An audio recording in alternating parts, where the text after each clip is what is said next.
ఇప్పుడు అంతరా విజ్ఞానాధికరణము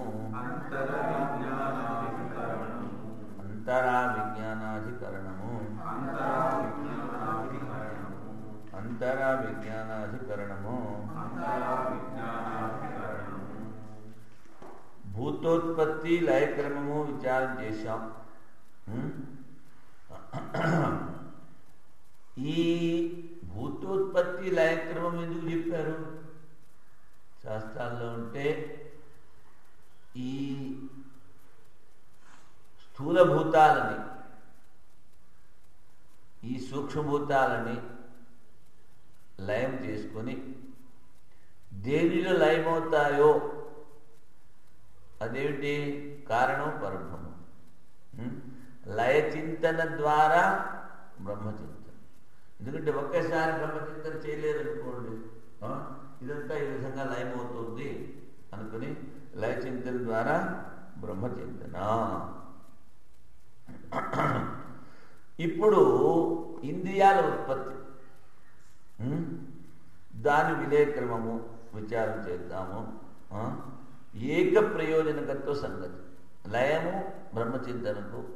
అందుకని ఇప్పుడు ఇంద్రియాలు ఎలా ఉత్పత్తి చెందుతాయి, ఎలాగ లయమవుతాయి, వీటి క్రమం కరణోత్పత్తి శృతి విరోధ. అంటే కరణము ఇంద్రియముల ఉత్పత్తి చెప్పేటువంటి శృతులకు విరోధం ఉందా లేదా, విరోధం గురించి అది విషయం. భూతోత్పత్తి క్రమం కన్నా కరణోత్పత్తి క్రమము విరుద్ధము, అలాగే విరుద్ధం కాదా అన్నది సంశయం. పూర్వపక్షి అంటాడు, ఒకచోట ఆ బ్రహ్మమునకు ఈ ఆకాశమునకు మధ్యలో ప్రాణము, ఇంద్రియములు, మనస్సు ఉత్పత్తి చెందాయంటాడు. అందుకని క్రమ విరోధము సుస్పష్టము. క్రమ విరోధము సుస్పష్టమైతే సమన్వయం కాదు. మొదటి చెప్పిందే పట్టు వెళ్ళాడుతూ ఉంటాడు, మీ సమన్వయం లేదు, విరోధం కనిపిస్తుంది. సిద్ధాంతం అంటాడు, మనస్సు బుద్ధి భౌతికము కదా. ఈ మనస్సు బుద్ధి భూతాల ద్వారా ఉత్పత్తి చెందాయి. అపంచీకృత పంచమహాభూతముల యొక్క సమ్మిళిత సత్వాంశము ద్వారా అంతఃకరణం. కనుక ఈ పంచభూతాల ద్వారానే ఈ మనస్సు ఏర్పడింది. అందుకని అవి భౌతికము కదా. ప్రాణాది అపంచీకృత పంచమహాభూతముల సమ్మిళిత రజోంశం ద్వారా, సత్వాంశం ద్వారా విడివిడిగా ఉన్నటువంటి భూతాలు జ్ఞానేంద్రియాలు, రజోంశం ద్వారా విడివిడిగా ఉన్న వాటి కర్మేంద్రియాలు. ఇప్పుడు సత్వాంశం అయిపోయింది, రజోంశం అయిపోయింది, మిగిలింది తమోంశం. అది పంచీకృతమై స్థూలభూతాలు ఏర్పడతాయి కదా. కనుక అన్ని భూతాలు, అన్ని పదార్థాలు కూడా ఈ పంచభూతాలలోనే అంతర్గతం. ఒకటి, ఈ భౌతిక ప్రాణాదుల ఉత్పత్తి వేరుగా చెప్పలేదు. అందుకని అథర్వణ శృతి ముందుకోపనిషత్తు అనుకుంటా, ఈ సంపూర్ణముగా ఉన్నటువంటి భూత భౌతికముల ఉత్పత్తి మాత్రమే చెప్పింది, క్రమాన్ని చెప్పలేదు. ఇంకొకటి ఏమిటంటే, మనం మొట్టమొదటి చెప్పుకున్నాం, బ్రహ్మ సత్యం జగన్మిథ్య. కారణం ఇప్పుడు నిశ్చయమైంది. ఈ జగత్తుని ఎవడు ఎలా చూస్తే ఏమిటైంది, ఇది ఇలాగ ఉత్పత్తి అయింది, అది ఎలాగ ఉత్పత్తి అయింది. ఓడు తాడులో పాము చూడొచ్చు, ఇంకోటి కర్ర చూడొచ్చు, ఇంకోటి మాల చూడొచ్చు, ఇంకోటి ఏమైనా చూడొచ్చు. కనుక ఇక్కడ సృష్టి క్రమము తరువాత సృష్టి నిత్యము అని చెప్పడం మా తాత్పర్యం కాదు, వేదంలో తాత్పర్యం కాదు. మా తాత్పర్యం ఏమిటి? ఏదైతే జీవుడో అది కారణమైన బ్రహ్మరూపం. ఈ సృష్టి ఇలాగెందుకుంది, అలాగెందుకుంది, అలాగెందుకైంది, ఇలాగెందుకైందని వీఆర్ నాట్ బాదర్డ్.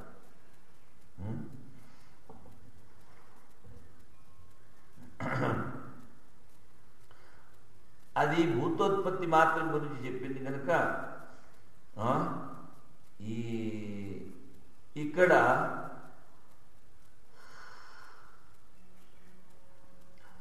క్రమభంగం కాదు, క్రమం గురించి అది చెప్పట్లేదు. భూతాలను ఉత్పత్తి చెందాయని ఇప్పుడు నీ చేతిలో రేగిపళ్ళు ఉన్నాయి, పెద్దవి తీసుకోవచ్చు, చిన్నవి తీసుకోవచ్చు. పెద్దవైతే 3-4 వస్తాయి, చిన్నవి ఒక్కొక్కటి వేస్తున్నారు, విసిరేస్తున్నారు. అన్ని ఒకసారి కూడా విసిరేచ్చు కదా. అలాగే ముండుకోబడి ఏమి చెప్తోంది? అన్నీ ఒకసారి.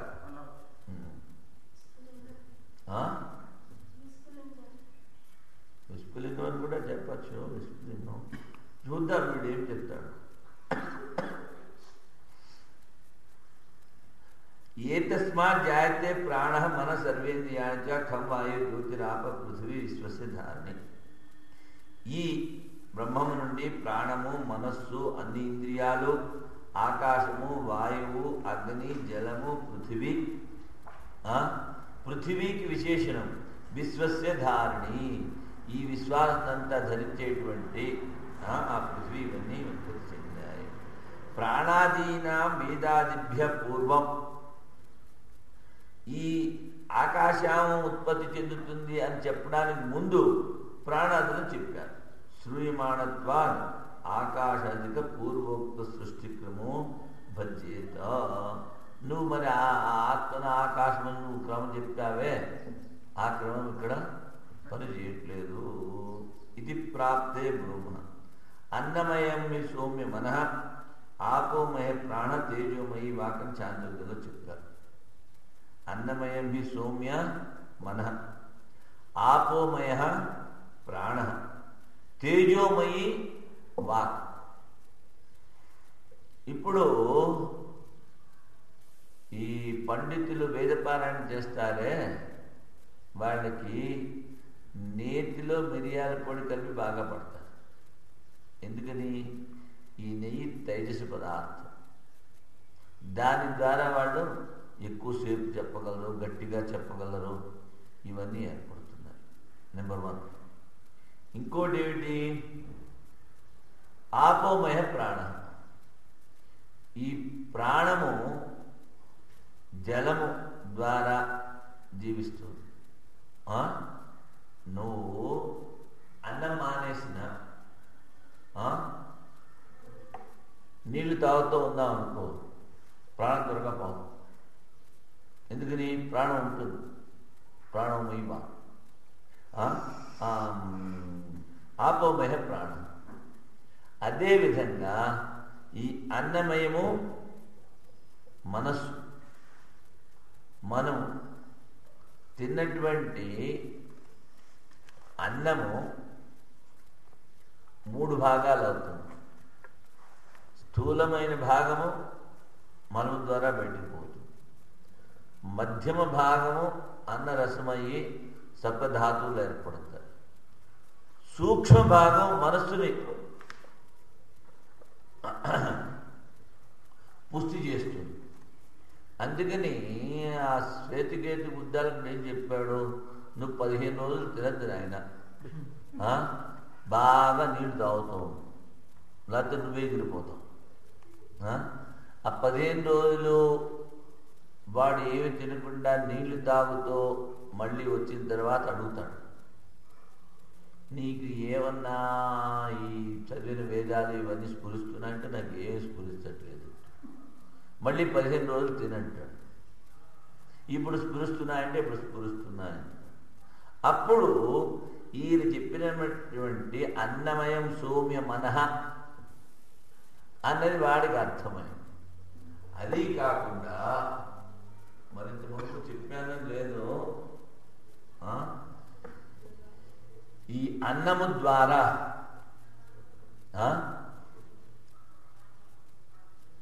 పాపాన్ని మనం తింటున్నాం. అందుకని అన్నదానం ఎక్కువ చేస్తూ ఉంటారు చాలా కదా. ఒక చోట ఒక సాధువు గారు చెప్పాను కదా, చెప్పలేదు. అది అడవిలో పోతున్నారు. అడవిలో పోతుంటే ఇక్కడ గ్రామానికి కొంచెం బయట రాత్రి అది బావి ఉంది అడవిలో. బావి ఉంటే అక్కడ చూస్తున్నాడు, నీళ్లు బాగున్నాయి, బకెట్ బాగుంది. తర్వాత ఇత్తడి చెంబుడు కొత్తది పెట్టారు. వీడేం చేశాడు, దాహం వేస్తుందని నీళ్లు తాగాడు. నీళ్లు తాగిన తర్వాత ఆ చెంబు కాస్త సంచిలో వేసుకుని వెళ్ళిపోతున్నాడు. సరే అంతైనా సాధువు గారు కదా, అందుకని నామస్మరణ ఏదో తన మంత్రజపం చేసుకుంటూ కొంచెం దూరం వెళ్ళేటప్పటికీ లఘుశంక ఇక్కడ ఈ నామ జపం వల్ల, ఆ లఘుశంక వల్ల ఈ జలముల యొక్క ఎఫెక్ట్ తగ్గిపోయింది. సడన్ గా ఆలోచించేది, ఇదేంటి నా సంచి బరువుగా ఉంది కదా, అది ఓహో ఇదేంటి అక్కడ లోట ఇక్కడ నేను ఎలా తీసుకొచ్చేసాను ఆ చెంబుని అనుకుని మళ్ళీ వెనక్కి వచ్చి ఆ చెంబు అక్కడ బావి దగ్గర పెట్టి ఆ పక్కనున్న గ్రామానికి వెళ్ళాడు. వెళ్ళి అడిగాడు, బాబు ఈ బావి ఎవరు తవ్వించారు, అక్కడ బకెట్ను ఈ చెంబు ఎవరు పెట్టారు అంటే, బలానా శెట్టి గారు. వాడు ఏం వ్యాపారం చేస్తాడు అని అడిగితే, వాడు చేసేదంతా 2వ నెంబర్ వ్యాపారమే అని చెప్తారు. అంటే తలకిందులుగా 10 రూపాయలకు తీసుకొచ్చేది 100 రూపాయలకు అమ్మేది. తర్వాత మంచి సరుకు చూపించేది, చెడ్డ సరుకు పంపించేది. ఇలాంటివన్నీ చేస్తూ ఉంటాడు. వాడు తవ్వించాడు. ఓహో అర్థమైంది అనుకున్నాడు. అంటే ఏమిటి, వాడు డబ్బు సరి అయిన త్రోవలో సంపాదించలేదు. అందుకని ఆ ఎఫెక్ట్ ఈ నీళ్లలో కూడా వచ్చింది. చూసారా? అందుకని ఇది అన్నముతో పాటు పాపం లోపల. అందుకని దానికి సాధువులు ఊరికే బండారాయిస్తూ ఉంటారు. వీళ్ళు చక్కగా నైస్లీ ఫైరింగ్ వితౌట్ స్టాపింగ్. మరి పాపం అంతా ఎక్కడికి పోతుంది అంటే, వాళ్ళు మంత్ర జపము, స్వాధ్యాయము, నిష్కామ సేవ ఇలాంటివన్నీ చేస్తారు కనుక దాంతో వాళ్ళు పాపాన్ని ప్రక్షాళన చేసుకుంటారు. అందుకని ఏంటి, అన్నమయం సౌమ్య మనః, ఈ మనస్సు అన్నమయం. జైసా అన్న వైసా మన్. ఎలాంటి అన్నాన్ని అయితే తింటావో అలాగే నీ మనసు. అందుకనే సాత్వికాహారం సాత్వికాహారం అని చెప్తారు. ఇప్పుడు జంతు ప్రదర్శనశాల అంటాము, సోకాల్డ్ జూ. అందులో నక్కలు చూశారు మీరు? దానికి చిన్న రూమ్ కడతాడు, పెద్దదేం కట్టాడు. అది నిద్రపోయేంత వరకు ఆ మూల నుంచి ఈ మూలకి, ఈ మూల నుంచి ఆ మూలకి తిరుగుతూనే ఉంటుంది. ఎందుకని? అది తిన్నటువంటి ఆహారం రాజసికం. ఏనుగు చూడండి, దాన్ని కట్టేసినప్పుడు అది కేవలం గడ్డి తిన శాంతంగా కూర్చుంటుంది. ఆవు అది చక్కగా కూర్చుని నవలేస్తూ ఉంటుంది. ఎందుకని? ఆహారం అంటే ఏమిటి? అది తినేటువంటి ఆహారం ద్వారా దాని మనసు రాజసికమై 1 నిమిషం పట్టుకుని కూర్చోలేదు. అదేవిధంగా ఈ రాజసికంగా ఉన్నటువంటి వాళ్ళు తాపిగా ఒక చోట కూర్చోలేరు, ఏదో పని చేస్తూ ఉంటారు. అది రాజసిక ఆహారం. అందుకని అన్నమయం సౌమ్య మనః ప్రాణాదీనాం భౌతికత్వ శ్రవణాత్. ఈ ప్రాణములన్నీను భూతముల ద్వారా ఉత్పత్తి చెందాయి. భూతేషు ఏవ అంతర్భావేన, ఈ ప్రాణాలు కూడా భూతాల్లోనే ఇమిడి ఉన్నాయి. భూతాల ద్వారా ఉత్పత్తి అంటే భూతాలే కదా ప్రాణాలు కూడా. అందుకు ముందు ఇవి చెప్పి తర్వాత భూతాలు చెప్పినంత మాత్రాన ముందు చెప్పినవి సూక్ష్మభూతాలు అనుకోండి, తర్వాత ఇప్పుడు స్థూలభూతాలు అనుకోండి, అలా కూడా అనుకోవచ్చు కదా. పృథక్రమో నాపేక్షిత. ఈ ప్రాణాదులు కూడా భౌతికములే కనుక విడిగా ఈ సృష్టిక్రమం చెప్పాల్సిన పని లేదు. నచ ముండక శృతి క్రమవాచిని. ముండక శృతి క్రమాన్ని చెప్పట్లేదు, ఆకాశాత్ వాయువు వాయువురగ్ని చెప్పినట్టు. మరి క్రమస్య ఏమిటి? క్రమస్యాతీయతి మానత్వ. ఉత్పత్తి మాత్రం కేవలం బ్రూతే. అతీయతి మానత్వం. ఇక్కడ ఇది స్పెల్లింగ్ మిస్టేక్ ఏదో కనిపిస్తుంది. అతీత్యమానత్వాతనుంటే అంటే క్రమాన్ని అతిక్రమించి ఈ భూతముల ఉత్పత్తి మాత్రము చెప్పుచున్నది. తస్మాత్ నా అనయా శృత్యా పూర్వోక్త క్రమ భంగ. ఈ శృతి ద్వారా ముందు చెప్పిన శృతులకు భంగము విరోధము లేదు. అంతరా విజ్ఞానాధికరణం కదా. అంతరా విజ్ఞాన మనసి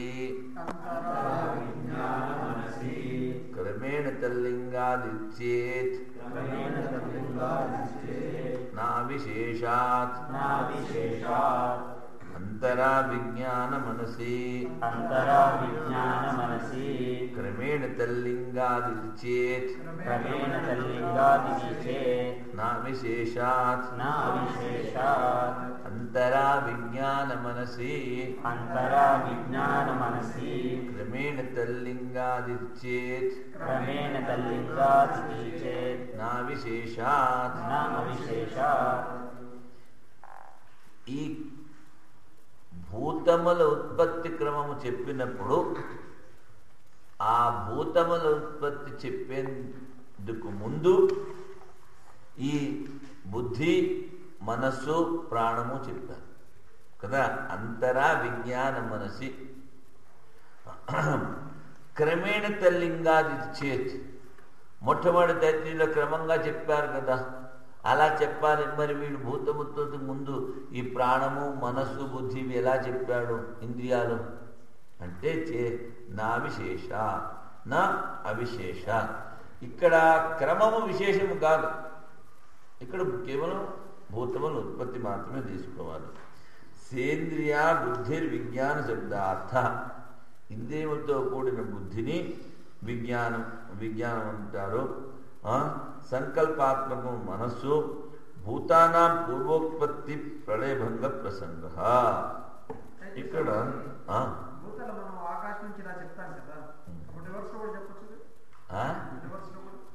అదే చెప్పాను కదా, అన్నీ ఒకసారి పడేస్తే అక్కడ రివర్స్ ఉంది. ఇప్పుడు అందుకనే విలయ క్రమము సృష్టి క్రమము. కానీ ఇక్కడ ముండకోపనిషత్తులో చెప్పింది క్రమమును విచారించి చెప్పట్లేదు. అది కాకుండా దీన్ని ఇలా కూడా తీసుకోవచ్చు కదా. అవిశేషాత అన్నాడు కదా. ఇంకోటి ఏమిటంటే ఈ ప్రాణము మనస్సు ఇంద్రియాలు అన్నాను కదా,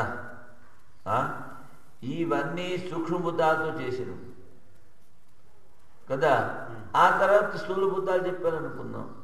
కానీ ఉత్పత్తి సూక్ష్మభూతాలకే చెప్పారు.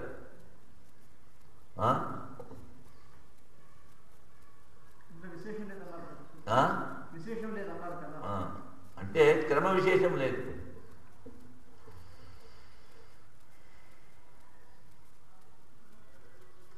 అయిపోయింది అక్కడ. ఇప్పుడు